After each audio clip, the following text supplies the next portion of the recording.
ಹೊಡೆದಿವಿ ಮನಿಗೆ ಹಾಕಿ ಹೊಡೆದ ಗೆದ್ದಿವಿ.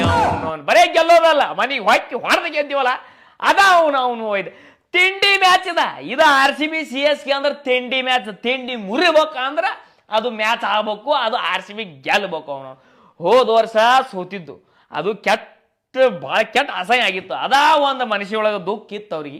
ಆ ದುಃಖ ಮರ್ಯಾಕ ಇವತ್ತೇನ್ರ RCB ಸೋಲಿಸ್ಬೇಕಂತೇಳಿ ಪಾಪಿ ವಿಚಾರ ಇಟ್ಕೊಂಡು ಕೂತಿದ್ದು ಇವು ಸತ್ತ ಆತ್ಮಗಳು. ಆದ್ರೆ ಕೆಲಸ ಆಗ್ಲಿಲ್ರಿ. ಮೊದಲಿನಂತ ಟೀಮಲ್ಲಿ ಅವನು ಫುಲ್ ಪ್ಯಾಕ, ಎದ್ರಾಗೂ ತೆಗೆಯೋದಿಲ್ಲ. ಅವನವನು ಬ್ಯಾಟಿಂಗು ಇಕ್ಕರ್ಸೋದ, ಬಾಲಿಂಗು ಇಕ್ಕರ್ಸೋದ, ಫೀಲ್ಡಿಂಗು ಇಕ್ಕರ್ಸೋದು. ಅವನು 150 ಅಂದ್ರೆ ಭಾಳ ಆಯ್ತು. ಆ ಪಿಚ್ನಾಗ 197 ಇಕ್ಕರ್ಸೋದಂದ್ರೆ ಸಾಮಾನ್ಯ ಮಾತ. ಸಾಲ್ಟ ಕೂಲಿ ಅವನು ಪಟ್ಟೆದಾರ ಅವನು ಏನು ಇಕ್ಕರ್ಸಿದ್ರಿ. ಲಾಸ್ಟಿಗೆ ಟೀಮ್ ಡೇವಿಡ್ ಅವನು ಇಕ್ಕರ್ಸಿದ್ರಿಪ್ಪ.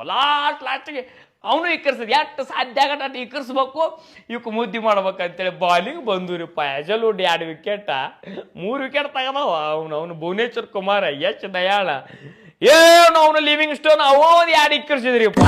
50 ರನ್ನಿಲ್ಲ RCB ಗೆಲ್ಲೋದಂದ್ರ ಏನೋ ಸಾಮಾನ್ಯ ಮಾತ. ಬೆಂಕಿತ್ತ ಮ್ಯಾಚ. ಆದ್ರೆ ಭಾಳ ಕೆಟ್ಟ ಆಗ್ತದೆ ಪರಿಸ್ಥಿತಿ ಅವ್ರಿಗೆ. ನಮ್ಮನ್ನ ನಿಧಿ ಕೆಡಿಸ್ಬೇಕಂತ ಅವು ಕೂತಿದ್ದು ಅವಕ್ಕ ಭಾಳ ತ್ರಾಸಾಯ್ತು. ಈ ರೀತಿ ಆಗ್ತದಂತ ನಾವು ಅನ್ಕೊಂಡಿರ್ಲಿಲ್ಲ. 50 ರನ್ನಿಲ್ಲ ನಮ್ಮ ಹುಲಿಗಳು ಗೆದ್ದಾವಲ್ಲ, ಭಾಳ ಖುಷಿ ಅದ. ಈ ಮ್ಯಾಚ್ ಮನೆಗೆ ಹಾಕಿ ಗೆಲ್ಲೋದೈತ್ಲ, ಅದು ಇನ್ನೂ ಭಾಳ ಖುಷಿ. ಜೈ RCB. ಈ ಸಲ ಮಾತ್ರ ಕಪ್ಪ ನಮ್ದು.